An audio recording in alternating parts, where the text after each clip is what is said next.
Sud Radio, le 10h midi, mettez-vous d'accord, Christine Bouillot. On est vendredi aujourd'hui, on va se retrouver dans un instant avec nos débatteurs Mathias Leboeuf, journaliste et philosophe, Pascal Bataille, animateur, producteur, chef d'entreprise, auteur de Petit traité du silence à l'usage des gens bruyants, Arnaud Stéphane, fondateur de l'agence lanote.com, Gilbert Azoulay, directeur général de News Tank Éducation. On fait le tour dans un instant des coups de cœur et des coups de gueule, les sujets du jour, la bataille Vauquier-Retailleau pour la présidence des LR, la loi anti-fessée qui ne fonctionne pas selon les associations, les violences éducatives continuent, ce moratoire décidé hier à l'Assemblée nationale contre la fermeture des maternités, ou encore les agriculteurs qui ont décidé de repasser à l'action contre une loi qui leur interdit d'utiliser les pesticides ou encore de stocker de l'eau.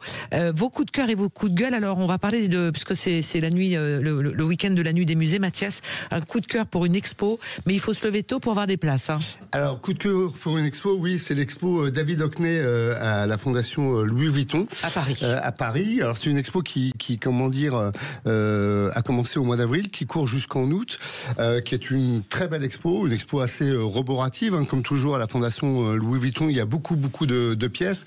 Et moi, mon coup de cœur en particulier, parce que je pensais connaître David Hockney et j'ai découvert plein de choses, et notamment ce qui m'a le plus bluffé, c'est que David Hockney, qui a aujourd'hui 87 ans, et il tient d'ailleurs à ce que cette exposition... Il paraît qu'il était là au moment d'accrocher les tableaux. Alors c'est ça, il était là, et il veut absolument pas que ce soit une rétrospective, parce qu'une rétrospective c'est pour les gens qui sont morts, et il continue à peindre, et c'est justement ça qui est incroyable, c'est que David Hockney, à l'aube des années 2000, donc il est déjà âgé, commence à découvrir le iPad et commence à tenter de peindre sur iPad. Il découvre l'objet et il va faire des tableaux sur iPad, et dans cette exposition, il y a une salle entière qui est consacrée à des tableaux qui sont faits sur iPad, notamment des tableaux en Normandie, puisqu'il a une maison en Normandie. Et on a des Normands autour de la table. Et il y a des Normands autour de la table. Vive quand.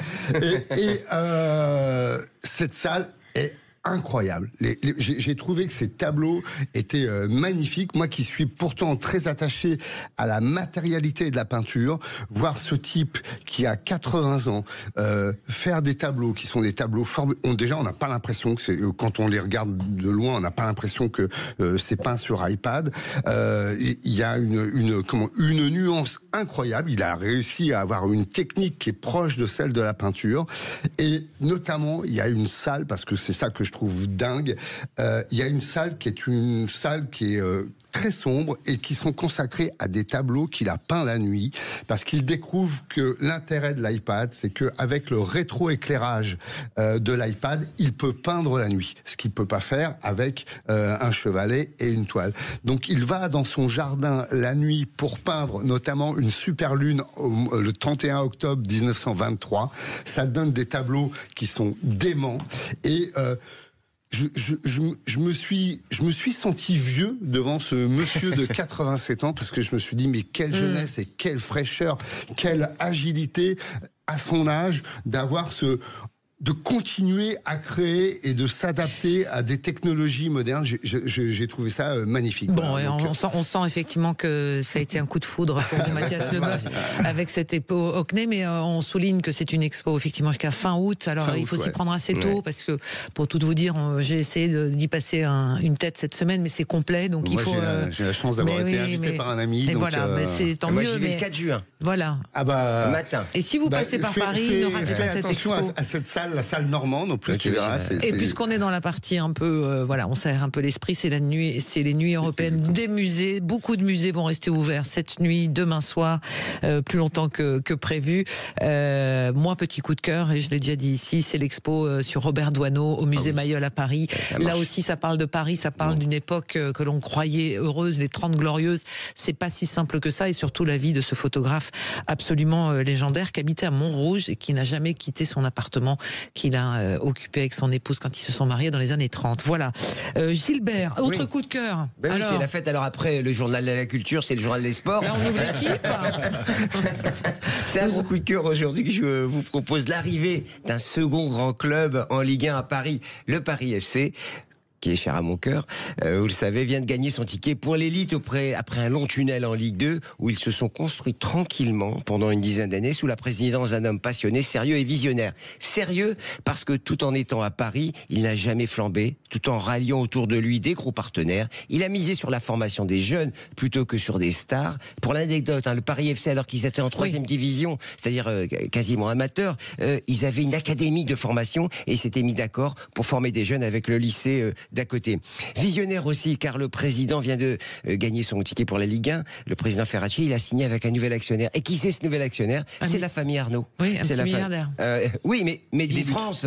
Et ça, c'est quand même formidable. Et c'est Antoine Arnaud qui va assurer la présidence dans les années à venir. Une manière de jouer ce Made in France qu'on aime tant, avec des actionnaires qui sont là pour longtemps, pas pour venir et sortir. Et il faut une certaine force de caractère. Les Qataris sont là depuis longtemps. Oui, mais bon, à chaque année, on se dit, est-ce qu'ils vont rester?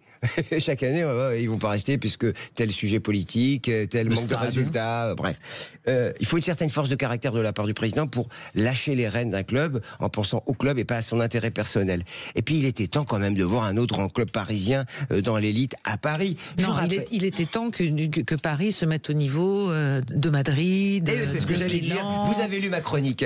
Milan, Madrid et bien sûr Londres. Vous savez combien il y a de clubs en première ligue? Et 17, non, 7, c'est ça, bravo. Arnaud, il est toujours je vais vous taquiner, il est temps que Paris gagne une Ligue des Champions. Mais justement, c'est le 30 mai que ça va se faire. Voilà. Donc c'était un Paris doté de 2 grands clubs. Mais on me laisse pas parler dans cette... Comme quoi ça fait débattre en tout cas. C'est donc un Paris doté de 2 grands clubs qui vont animer la saison prochaine avec sans doute une approche au Paris FC plus familiale, plus populaire. Je rappelle que l'année dernière, tout le monde pouvait aller assister au match gratuitement. C'est le seul club au monde qui ouvrait les tribunes gratuitement pour tout le monde. Alors, les conditions vont sans doute changer puisqu'ils vont jouer à Jean-Bouin, mais le président a assuré qu'il y aura une politique de tarification pour montrer qu'il y a une volonté d'aller vers les familles et vers un public populaire. Donc, on se lève tous pour le Paris FC qui se sera à Jean-Bouin. Et devinez où? Jean-Bouin, où est-ce que c'est? C'est en face du Parc des Princes. Ça va être pratique pour les matchs à déplacement à domicile. Non, je crois que la préfecture a demandé qu'il n'y ait pas de match simultanément le même week-end. Il y aura forcément de derby. Ah bah il y aura 2 derbys en face. Oui, mais ça peut pas limiter. Dans la rue d'en face, sympa les habitants du quartier. Bon, je vous propose jusqu'au 30 mai, on est PSG parce que vous savez qu'il y a la finale. On souhaite quand même qu'un club français gagne la Ligue des Champions. Alors moi personnellement, je suis plutôt pour l'UBB. Oui, mais on peut être aussi pour un autre club. Alors, on sera tous Paris FC après le 30 mai. N'est-ce pas les amis? C'est intéressant la question. Si tu as fini, Gilbert. J'ai fini. Donc c'est intéressant la question que tu poses parce que c'est justement à ça que je réfléchis depuis un petit moment, depuis qu'on sait que le Paris FC va monter, ce qui était probable et maintenant garanti. C'est quelle part des supporters du PSG vont basculer va basculer vers le Paris FC et quelle part va rester vraiment aux supporters du PSG, parce que effectivement il y avait un seul club dans la capitale, donc si t'es parisien, ce qui n'est pas mon cas, et si tu veux supporter un club de foot, eh bien tu supportes le PSG. Mais aujourd'hui qu'il y a 2 clubs en Ligue 1 et potentiellement on peut espérer, et je le souhaite, un bel avenir au Paris FC avec cet actionnaire, comment ça va se répartir? C'est assez amusant de voir ça. Il y a quand même un bassin de population d'11 millions d'habitants par région parisienne. Je pense qu'on va... Normalement, on devrait arriver à remplir 70 000 places entre les deux stades. Ça sera à voir, parce que il faut... C'est 18 000 places Jean-Bouin, juste pour Jean-Bouin, c'est 18 000 et 46 000 pour le Parc des Princes. Dans la nouvelle configuration, c'était 50 000 à l'origine, ou 55 000 même. Oui, ça a toujours été aux alentours. Ça a varié. Mais c'est intéressant. Il n'y a pas que les très grandes villes qui ont 2 clubs. Manchester, c'est pas très très grand, ça a 2 clubs. Liverpool, il y a 2 clubs. Barcelone, il y a 2 clubs. Bien sûr. Il y a plein de villes où il y a 2 clubs. Ouais. Bon, mais moi je suis vous serez invités, vous avez tous avec l'UBB pour la Coupe d'Europe, et puis le top 14, et puis il n'y a pas que le foot dans la vie, voilà, ça serait bien. Allez, dans un instant, on va s'arrêter quelques secondes. Dans un instant, on va continuer avec vos coups de cœur et vos coups de gueule avec vous, Arnaud, justement. Polémique autour de l'impact écologique du comté, le fromage dont on parle dans un instant. À tout de suite. Sud Radio. Sud Radio. Parlons vrai. Parlons vrai. Sud Radio. Parlons vrai. Sud Radio, le 10h midi, mettez-vous d'accord, Christine Bouillot. Toujours en compagnie de Mathias Leboeuf, journaliste et philosophe, Pascal Bataille, animateur, producteur, chef d'entreprise, auteur de ce petit traité du silence à l'usage des gens bruyants. Vous allez le glisser dans le sac pour les vacances. Arnaud Stéphan, fondateur de l'agence lanote.com. Gilbert Azoulay, directeur général de Newstank Éducation. Arnaud, coup de cœur, coup de gueule. Il y a danger sur le comté. Les heures du comté sont-elles comptées?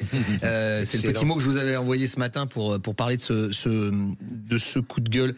Oui, on découvre en effet qu'il y a une campagne qui est montée contre le comté, ce fromage qui est très populaire en France et à l'étranger, et qui nous vient du Jura. Alors on va pas dire qu'avant le Jura était connu aussi pour l'horlogerie, était connu mais surtout est connu pour le comté. C'est une activité, une très grosse activité, c'est une très grosse filière. Peut-être trop grosse.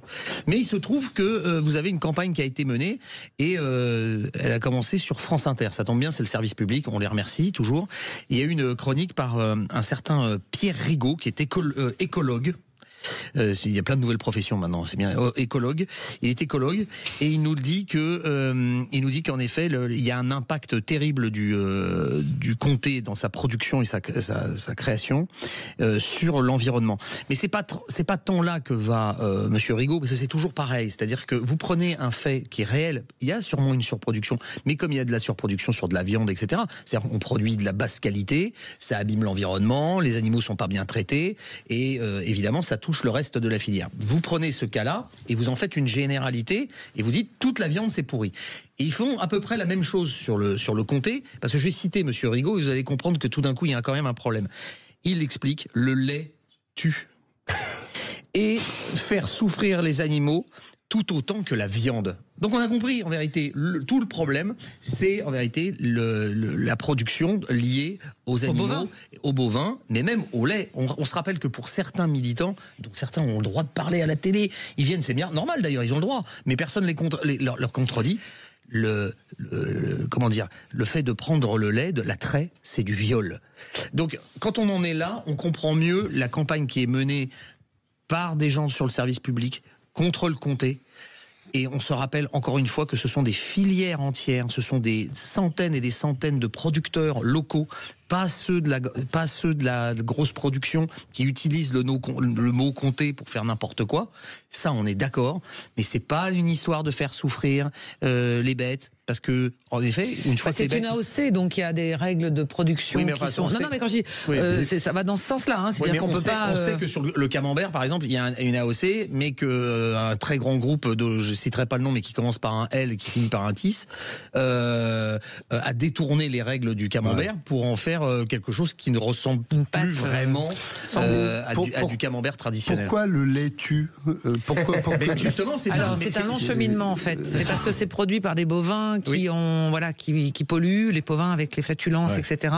Ça dégage. Non, c'est pas ça. C'est que les animaux, une fois qu'ils sont assez vieux, on les envoie à l'abattoir. Ouais. Ah. Donc plus on fait de lait, plus on se retrouve avec des animaux qui sont de réforme, comme on dit, et qu'on emmène sur les abattoirs pour en faire de la viande à manger. Donc en vérité, on est vraiment sur une attaque de toute la filière, quoi. De toute la filière. Et c'est en vérité, c'est quelque chose d'idéologique. Et ce n'est pas simplement sur un cas précis. La bêtise ne tue pas, heureusement. Non, mais est-ce que tout ce que disent les gens, parce que l'article qui a été produit par exemple sur France Info, le site du service public également, qui reprend ça, va interroger en revanche quelqu'un qui est d'une association de pêcheurs. Et il se trouve que sur la pêche sur les rivières, il y a des produits qui viennent de l'industrie du fromage et qui arrivent dans les rivières et qui abîment les rivières. Mais parce que là, on parle de la surproduction. Encore une fois, c'est pas le même sujet. Si on parle de surproduction et de non-respect de certaines règles sur la production du comté, on est d'accord. Si on parle juste du comté, on n'est pas d'accord. Et en plus, l'imaginaire des gens, ils imaginent la grande route comté chez le crémier, etc. Ils pensent pas aux trucs sous blister dans la grande distribution. Oui. C'est parfois un peu contre-productif. En tous les cas, c'est à mériter ce sujet de poser la question autour. C'est un ballon d'essai. Mais voilà, de savoir un peu quel prochain coup, ça sera quoi? C'est les mentales, le cabécou, voilà. Les chèvres, les pauvres chéris. Non, mais vous plaisantez, mais ça peut effectivement. Non, mais je dis ça, ça rappelle un peu la polémique. À un moment donné, il y avait eu quelques années une polémique sur les fromages au lait cru, et l'Europe voulait interdire les fromages au lait cru. Et si je me souviens bien, c'était le prince Charles à l'époque qui était monté au créneau pour défendre les fromages français au lait cru. Et à tout vouloir aseptiser, à un moment donné, là, c'est pas aseptisé. Là, on a les hommes soja qui attaquent ferme parce qu'ils préfèrent qu'on mange des insectes plutôt qu'on mange du comté. Allez, on va parler d'un autre homme là avec vous, Pascal Bataille. C'est Nicolas Sarkozy. Depuis hier, il n'a plus son bracelet électronique et ça vous agace? Oui, non, surtout, je pense qu'il faut. Il y a une erreur. Il y a eu une erreur. En fait, ce qu'on voulait lui retirer, c'était la Légion d'honneur, et puis on s'est trompé. On lui a retiré son bracelet électronique. Mais c'est grave. Il faut faire. Il faut remettre les choses dans le bon sens. Nicolas Sarkozy, ce qu'il faut lui retirer, c'est la Légion d'honneur, c'est pas le bracelet électronique. Plaisanterie à part, je suis assez scandalisé que Monsieur Sarkozy, condamné quand même à de la prison ferme, n'ait porté au final son bracelet que pendant 3 mois. Quel signal on envoie? On parlait de justice en début d'émission, on parlait de respect de la loi. Quel signal on envoie effectivement à nos concitoyens, à tous les petits délinquants que on met en prison pour bien moins que ça et pour bien plus longtemps, quand un ancien président de la République obtient, alors certes, oui, il y a une disposition légale qui dit que effectivement à plus de 70 ans, il peut bénéficier du régime de liberté conditionnelle, mais c'est pas une obligation non plus. Et je pense que rien que pour le symbole, et même que lui-même le réclame, je trouve ça indécent. Mais pour le symbole, on aurait dû lui refuser et lui laisser son bracelet électronique au pied pendant encore quelques temps. Ça vous change? Je suis d'accord sur la Légion d'honneur d'ailleurs. Oui, parce que ça, c'est là pour le coup, c'est un scandale. Il se trouve qu'on rappelle à nos auditeurs, il se trouve que la Légion d'honneur ne peut pas aller en prison, déjà, donc quand les gens sont mis ils sont à l'extérieur, mais que quand on est condamné, on la perd automatiquement. On la perd automatiquement. Donc il y a un courrier qui est envoyé à la chancellerie. Il faut être condamné à 1 an d'emprisonnement ferme. Soit en comment ça s'appelle, en correctionnel, soit c'est 1 an ferme. C'était le cas pour le président de la République. Or, il se trouve que le grand chancelier de la Légion d'honneur, c'est le président de la République actuel, c'est Emmanuel Macron. Emmanuel Macron a dit il n'y a pas d'urgence, etc. Mais en vérité, c'est pas un choix en fait. C'est la règle, elle est comme ça, et c'est pas lui qui choisit. Et là, on se retrouve encore une fois dans un truc complètement délirant. C'est-à-dire que le président de la République et le grand chancelier de la Légion d'honneur refusent d'appliquer les règles et la loi autour de la Légion d'honneur. Ce qui là donne l'impression qu'il y a 2 poids 2 mesures. Voilà, c'est ce que j'allais vous poser comme question. Est-ce que ça peut accentuer toujours On en parlait ce matin dans la matinale. Pour le bracelet électronique, c'est une disposition légale, donc bon, effectivement, il en bénéficie, tant mieux pour lui, d'une certaine façon, même si ça peut être mal compris. Pour la Légion d'honneur, là, on a l'impression de 2 poids 2 mesures. Et la vraie question pour moi, c'est pourquoi ce 2 poids 2 mesures? Est-ce que Emmanuel Macron a jugé que c'était une dégradation infamante et que ça risquait d'entacher la fonction du président de la République, ou est-ce qu'il y a un calcul politique? C'est un petit cadeau qu'on fait à la droite républicaine, et comme ça, il y a une espèce d'aménagement. Comment tu peux envisager ça, alors, Mathias? Je sais pas, c'est les hypothèses. Voilà. Et si c'est le cas, s'il y a ce calcul politique-là, en gros, je vais être un peu, on n'emmerde pas Sarkozy, mais à côté, vous vous en souviendrez. Voilà, quoi. C'est quand même problématique. L'état suivant, c'est la grâce. Hein. Ouais. Mon problème, c'est que il y a un autre procès en ce moment qui se termine, donc sur l'affaire. Mais ça remet une pièce dans la machine pour le RN qui dit regardez, nous on nous sac là à côté, et comme c'est pas les mêmes gravités, c'est pas les mêmes cas, c'est pas les mêmes affaires, mais dans le public on a ce bruit ambiant qui fait dire regardez, il y a 2 poids 2 mesures. C'est ça qui est compliqué. Et en même temps, je le rappelle parce que j'en avais parlé avec une amie magistrate, c'est la loi.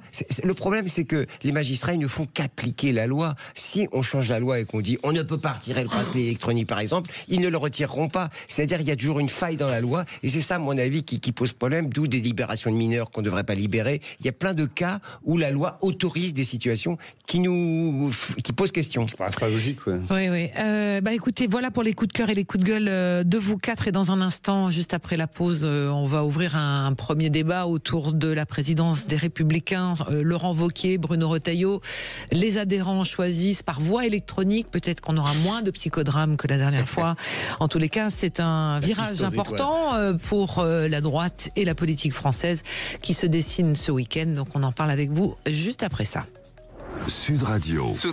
Parlons vrai. Parlons vrai. Sud Radio. Parlons vrai. Sud Radio, le 10h midi, mettez-vous d'accord, Christine Bouillot. Ce vendredi, nous sommes avec Mathias Leboeuf, journaliste, philosophe, Pascal Bataille, producteur, animateur, chef d'entreprise. Ce petit traité du silence à l'usage des gens bruyants, c'est vous qui en êtes l'auteur. Arnaud Stéphane, fondateur de l'agence La Note de Com.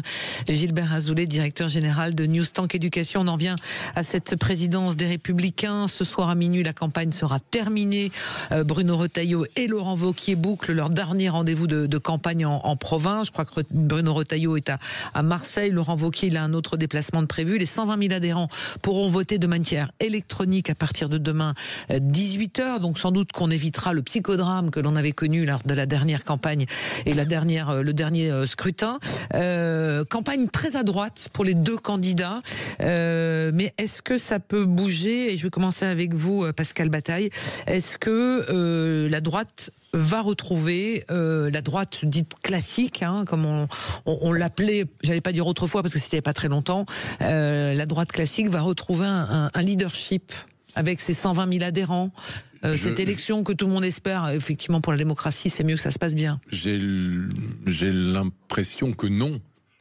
J'ai l'impression que non. J'ai l'impression qu'aujourd'hui, quel que soit, effectivement, et vous le disiez, c'est un peu blanc bonnet et bonnet blanc pour ce qui est du contenu des. Après, il y en a un qui est au gouvernement, un qui ne l'est pas. Donc après, la différence, c'est effectivement la position. Mais je pense que si c'est Retailleau, le fait d'être au gouvernement va quand même limiter effectivement sa possibilité de renforcer ce parti comme un parti d'opposition par définition. Donc l'espace qui sera donné aux Républicains, si c'est Retailleau qui est président, va être très contraint. Et si c'est Wauquiez, moi je ne crois pas du tout en Laurent Wauquiez. Je trouve qu'il a le charisme d'une huître et que finalement sa position sera elle aussi assez contrainte entre un Retailleau au gouvernement et puis le RN de l'autre côté qui occupera l'espace de la droite un peu dure. Donc je pense pas que ça change grand-chose et je pense que les Républicains pour l'instant ne peuvent rester qu'un petit parti d'appoint. Ouais. Alors, moi, j'ai quand même demandé à une amie qui était élue. Alors, juste pour parler de l'élection qui va avoir lieu ce week-end, elle m'a dit c'est une élection de cartes. Alors, je lui ai dit de Descartes, de quoi? C'est une élection de cartes. Ça veut dire que on dit c'est Retailleau qui va gagner. C'est pas si sûr que ça, parce qu'en fait, Wauquiez, il a multiplié les déplacements, il a multiplié les rencontres d'appartements. Ce que pouvait moins faire Retailleau dans la mesure où il était en fonction, donc et donc moins il y a de eu liberté. Des cartes, et c'est vrai alors il est probable que Retailleau gagne, mais ça sera pas le raz-de-marée annoncé avec une victoire 70-30. C'est ce qu'elle disait. Et c'est vrai que Wauquiez, qui était, je le rappelle, brillantissime étudiant, brillantissime normalien, et d'ailleurs, il faudra qu'on s'interroge un jour comment les esprits les plus brillants parfois ratent des rendez-vous importants en balançant des trucs sur Saint-Pierre-et-Miquelon. Parce que tu peux être brillant et avoir le sens politique d'une voilà, alors je dirais pas le charisme d'une huître, comme dirait Pascal, mais en tout cas, rater des grands rendez-vous. Et c'est vrai que Wauquiez, alors on lui a fait un procès en insincérité, on lui reproche beaucoup de ne pas avoir été présent sur le dossier sur les retraites, par exemple.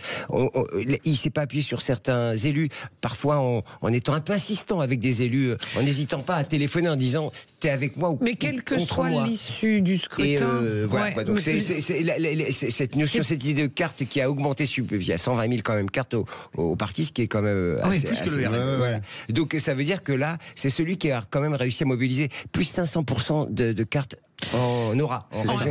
C'est le prochain candidat, quelle que soit l'issue dimanche soir du résultat, c'est le prochain candidat à la présidentielle, Arnaud Stéphane, qui se joue là. Pour la droite. Celui qui sera le gagnant de cette élection. dont on espère que cette fois-ci, ça ne sera pas Douglas le chien qui sera le grand ordonnateur. On se rappelle la dernière fois qu'il y avait quelqu'un qui avait inscrit son chien pour voter. Donc c'était déjà du vote électronique. Il avait inscrit son chien et ça avait été accepté. Donc Douglas, le chien, avait voté lors de la dernière élection pour décider du candidat. À la primaire. C'était à la primaire de la droite. Oui, évidemment, le but recherché par ces deux stars, c'est d'être le candidat d'un camp qui n'existe plus. C'est ça qui est fascinant. C'est-à-dire que c'est quand même une bataille de gens de petite taille pour essayer de récupérer. Il y a quand même 120 000 personnes qui ont repris leur carte. Non, mais oui, mais si vous voulez, est-ce que la moitié des gens qui ont pris leur carte savent qu'ils ont pris leur carte et est-ce qu'ils savent qu'ils vont voter, ils savent comment voter. On connaît l'histoire. Enfin, je veux dire, il suffit d'étudier un peu comment fonctionnent les partis politiques pour le savoir. Voilà. Bon, bref. Vous savez, il y avait des élections comme ça dans le 5e arrondissement aussi. Il y a des gens qui étaient c'est notre époque. Il y avait même des gens qui étaient fini, ça. Bon, bref. Et c'était Jacques Chirac, le candidat dans le 5e. Il faut jamais oublier. C'était pas Tibéri dans le 5e. Non. Le tête de liste, c'était Jacques Chirac pendant les élections municipales, et c'est Tibéri qui devenait maire après quand il devenait maire de Paris. Avec Madame Tibéri d'ailleurs. Voilà, avec Xavier. Il se trouve que, oui, c'est un parti politique qui a un problème, c'est que, il a un problème d'incarnation.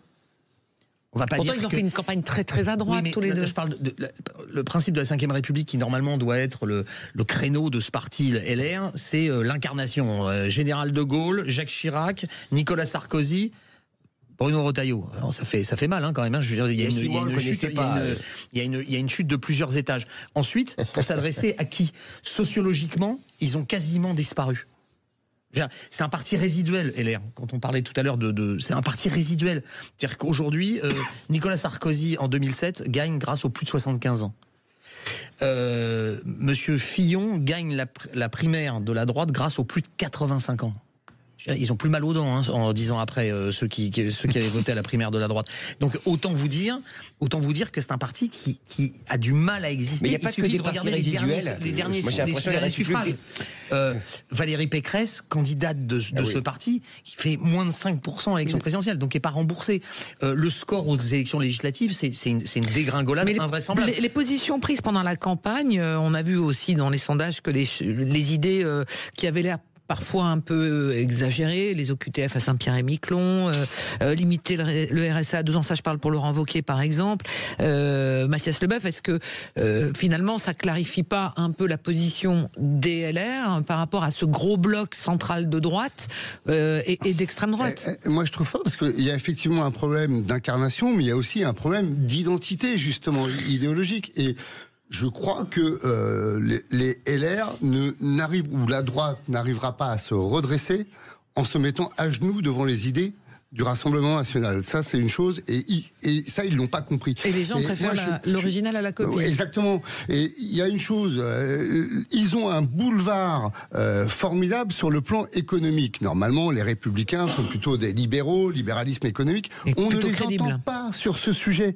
On les entend sur des problèmes, effectivement, d'OQTF, d'identité, sur les problèmes de voile, sur des problèmes, qui attisent à chaque fois la peur et la colère. Et ils passent leur temps à courir après le Rassemblement national, à se positionner, à essayer de faire digue, mais ça me paraît assez vain. Alors après, effectivement, problème d'identité, problème d'incarnation. Quel est celui qui va le plus incarner cette espèce de cristallisation? Moi, il me semble que Retailleau, effectivement, tient la corde. Et que Retailleau, il a intérêt d'avoir des résultats, parce que le ministère de l'Intérieur, c'est un ministère où on parle beaucoup, on s'expose beaucoup. Il faut absolument des résultats, parce que il peut peut-être monter avec cette élection, être l'homme de providentiel, mais s'il n'y a pas de résultats, je peux vous dire que ça va descendre très vite. C'est pas un gaulliste. Ouais.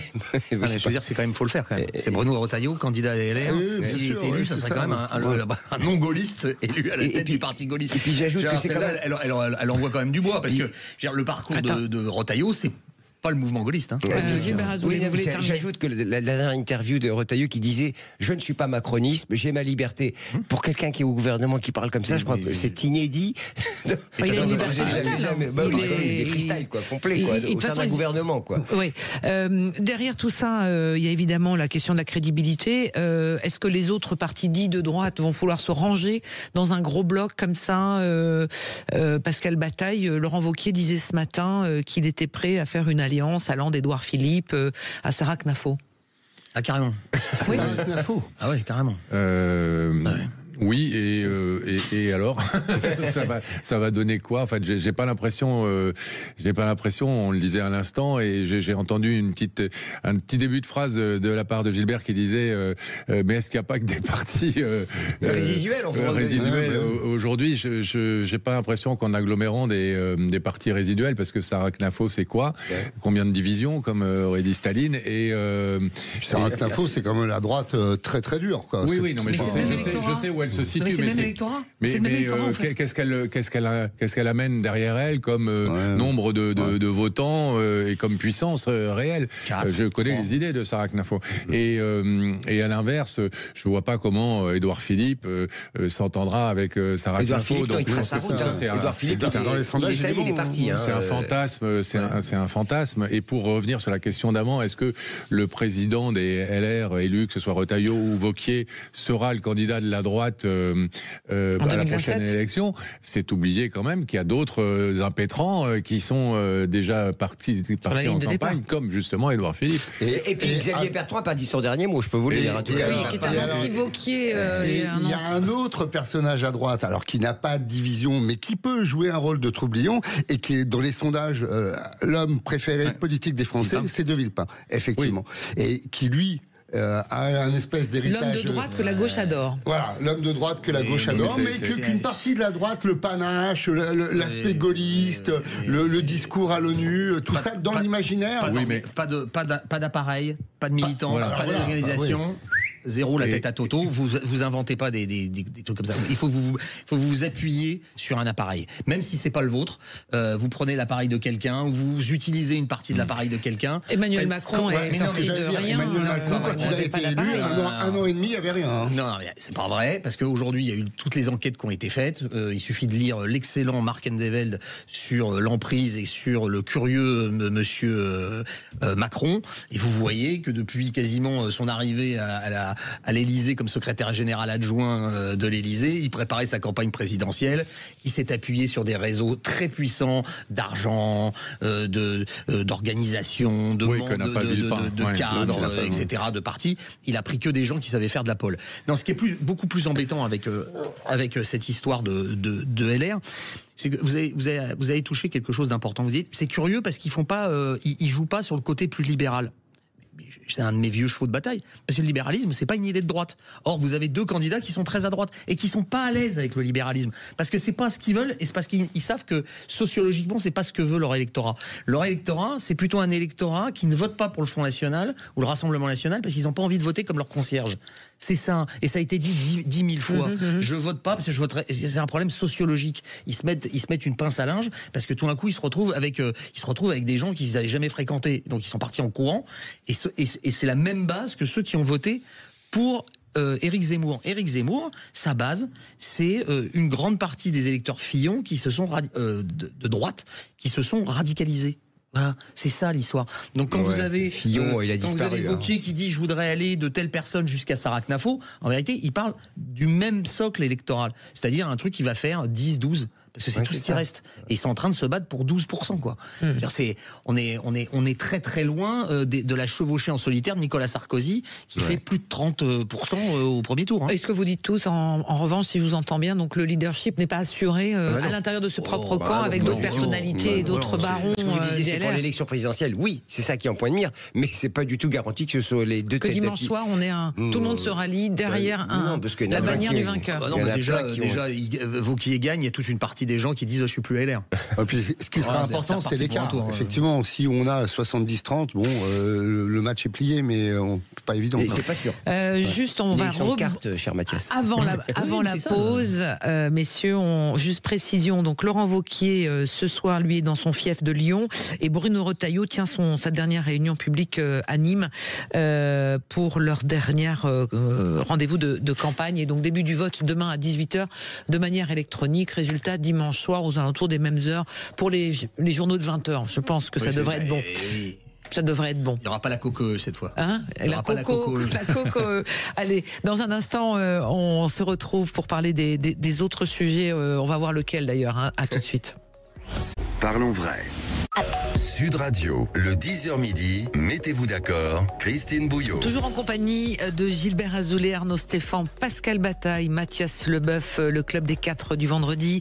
On en vient à cette victoire surprise hier soir à l'Assemblée nationale. Le groupe centriste Lyotte a fait approuver à une large majorité en première lecture un moratoire de 3 ans sur la fermeture des maternités. C'est une niche parlementaire qu'a utilisé le groupe Lyotte pour poser ce projet de loi.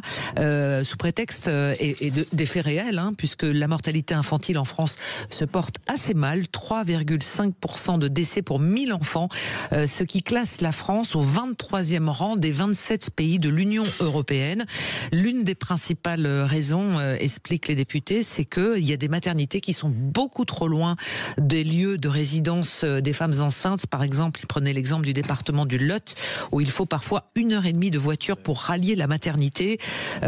Au-delà de 45 minutes, on met la vie de l'enfant et de la mère en danger. Donc, moratoire de 3 ans. Ça peut donner des idées sur d'autres services publics, Arnaud Stéphane. Est-ce que déjà ça, c'est de l'ordre du législateur de dire on arrête la fermeture des maternités? Au bout d'un moment, comment c'est l'organisation du territoire et des services publics, oui, heureusement que c'est le législateur qui s'en occupe. On parlait de Normandie tout à l'heure, donc clin d'œil à tous ceux qui ont la Normandie en force. Tous les Normands dans la place. D'adoption. Dans l'Eure, Bernay, pour ceux qui connaissent Bernay dans l'Eure, très belle ville. On leur a fermé leur comment s'appelle, leur maternité. La plus proche, c'est soit Évreux ou c'est soit Lisieux. C'est pas à côté. Elle fonctionnait normalement, sauf que il n'y avait pas assez de naissances. Mais oui, mais ça veut dire quoi, pas assez de naissances? Ce que disent les autorités de santé. Il y en a un qui dit non, il n'y a pas assez. On va fixer le taux à 40. On ne sait pas pourquoi 40, pourquoi pas 35, pourquoi 38. Celle de Bernay, ils ont essayé de se battre pour essayer de la garder ouverte. En plus, ça a un impact direct, extrêmement important. Vous savez, il y a plein de ce qu'on appelait les urbains. Il y a des gens qui préféraient aller s'installer dans des villes moyennes, en Normandie, parce que c'est pas très loin de Paris. Il y a 1 heure de train pour aller à Saint-Lazare, etc., etc. Et tout d'un coup, vous avez les services publics qui ferment. Les gens, ils viennent pas s'installer chez vous. Mmh. Voilà. Oui, c'est le serpent qui se mord la queue. Il n'y a pas de maternité, il n'y a plus le service des impôts, il n'y a plus la grande poste, il n'y a plus ci, il n'y a plus ça. Les gens se barrent. Mais c'est pas la première fois qu'on entend des gens en disant vous allez voir, ça va être mieux. Moi, j'ai un souvenir personnel. J'habitais en plein Paris au début des années 90. Et avant, à Paris, il y avait 2 fois le courrier par jour. Mmh. Vous aviez le courrier le matin et vous aviez le courrier l'après-midi. Puis un jour, on nous a expliqué en disant non, on a fait une nouvelle technologie, vous allez voir, ça sera 1 fois par jour, mais ça sera mieux. Et puis il y a les emails. Voilà. Non, mais 1 fois par jour, dans les années 90, non, il n'y avait pas trop de mails. Oui, depuis. Il y avait des télégrammes. Des télégrammes, il y avait le Minitel. Des fax. Et on nous a expliqué que c'était mieux. Et en fait, on s'est aperçu que depuis, du service du courrier n'a cessé de dégringoler. Oui, mais vous avez la Poste préfère faire la banque que de faire la Poste. Donc, Gilbert, rapidement. Non, mais les maternités, ça illustre en réalité la problématique, comme tu disais, des services. Ça fait 30 ans qu'on parle des fermetures régulières dans les petites maternités. C'est les injonctions contradictoires, un peu de rationalité. Moins il y a d'accouchements, moins la sécurité est garantie dans les maternités. Donc il vaut mieux faire plus de routes, Gilbert? Non, mais laissez-moi y venir. C'est qu'il faut évidemment des services de proximité. Quand vous avez des contractions, ça veut dire qu'il faut beaucoup plus d'argent. Il faut beaucoup plus de financement pour avoir des maternités au top niveau, des hôpitaux au top niveau. Si on foutait la paix aussi comment ça s'appelle, aux sages-femmes, putain. Mais laissez tranquille les sages-femmes. Est-ce que c'est la question? Pardonnez-moi. Est-ce que la question c'est plutôt l'accès aux soins d'une manière globale sur le territoire? Est-ce qu'il vaut mieux avoir une petite maternité, même peut-être pas au top niveau d'un grand CHU, que de pas de maternité du tout. Alors quand on parle de mortalité infantile, on se dit qu'elle augmente. Donc c'est ça l'enjeu. Non, mais au moins vous voyez une sage-femme, il y a quelqu'un qui est un professionnel qui peut vous aider. Mais bien sûr, mais il faut répartir de manière équitable sur tout le territoire. C'est quand même la règle. Mathias. La réponse, vous l'avez immédiatement, puisque le taux de mortalité infantile a augmenté quand même on est très mauvais. Hein. Ouais, on est vraiment pas bon. Ça devrait quand même inquiéter, même pour l'image de la France. Et ça montre quoi? Souvent, on parle de désert médical. Là, on est vraiment dans le cas de figure. Effectivement, c'est un cas d'application du désert médical et qui montre que ce désert médical, c'est les plus fragiles qui, en premier, en pâtissent. Et à commencer par les enfants dans ce cas-là. Moi, je voulais aussi saluer une chose, et pour le coup...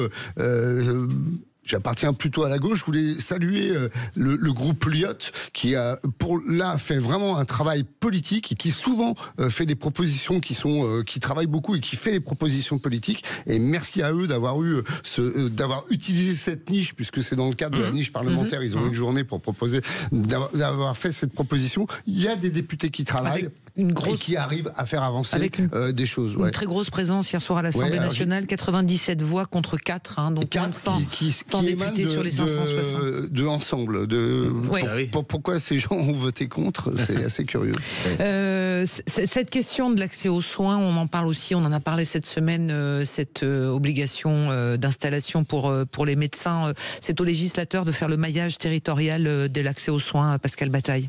Je pense que c'est entre autres à lui, en tout cas, de définir des moyens suffisants pour que ce maillage puisse avoir lieu et qu'au niveau des collectivités, des régions, etc., ensuite le relais puisse être pris pour savoir où et comment il faut mettre en place tel ou tel service. Ce qu'on dit sur les maternités, et qui a été très bien dit par notre camarade, on pourrait aussi le dire sur les services d'urgence, de toute façon. L'urgence et tous les services. Complètement, de tous les services. Mais juste pour s'arrêter, moi je serais curieux de savoir si des études ont été faites comme elles ont été faites sur effectivement la hausse de la mortalité infantile, sur la hausse de la mortalité, sur une potentielle hausse de la mortalité en général du fait de la disparition de plein de services d'urgence, de proximité. Votre collègue de Marianne était là hier et ils font un numéro spécial sur ces déserts médicaux qui tuent aujourd'hui en France, puisqu'il y a une perte de chance. Prenez pas la voiture comme ça, faut vraiment pas être proche de sa femme au moment où elle accouche. Est-ce que les députés pourraient imposer d'autres services publics? Je pense notamment aux écoles, puisqu'on parlait d'aménagement du territoire, des moratoires, c'est régulièrement demandé. Est-ce qu'il faut? Est-ce que c'est souhaitable? On est en train de se réjouir d'un moratoire, c'est-à-dire que pendant 3 ans... Attendez, ça n'a pas fini son chemin parlementaire aussi. Le chiffre est gelé. Le chiffre est gelé pendant 3 ans. On est en train de se réjouir d'un simple moratoire. Ce qu'il faudrait, c'est qu'on ait une vraie politique de développement et une vraie vision. Je rappelle que notre Premier ministre a été commissaire au plan et au développement. Qu'est-ce qu'il a fait pendant tout ce temps? Ça faisait pas partie. Il était en commission d'enquête. Je vis dans une commune, si j'ai une crise cardiaque, j'ai 50 minutes de route à faire sauf si je bénéficie d'un hélicoptère, mais sinon j'ai 50 minutes de route à faire pour atteindre le premier service d'urgence ouvert H24. Voilà. Donc il n'y a pas de CHU en Corse. Non. Voilà. Je rappelle qu'il manque 23 départements, puisqu'on discute en ce moment de la loi sur la fin de vie. Il y a 23 départements qui n'ont pas de soins palliatifs pour l'accompagnement des patients. Puisqu'on parle des enfants et des maternités, on a parlé des urgences, et en particulier les urgences pédiatriques. Oui. Et notamment sur la Côte d'Azur, c'est dramatique. Sur la Côte d'Azur, vous avez plutôt vieux sur la Côte d'Azur. Oui, effectivement, c'est plutôt vieux. C'est pour ça qu'il n'y a pas d'urgence pédiatrique. Non mais Pascal, justement, ça fait rigoler. Sauf que l'été, il y a énormément d'enfants sur la Côte d'Azur. Je peux témoigner, c'est vrai. Oui. Merci beaucoup Mathias Leboeuf, Pascal Bataille, Arnaud Stéphane, Gilbert Azoulay. On vous retrouve dans les débats de Sud Radio. Très bon week-end à vous. Dans un instant, l'info. Et ensuite, vous retrouvez Alexis Poulain dans tous ses états. Tout de suite. Sud Radio. Parlons vrai. Sud Radio. Parlons vrai.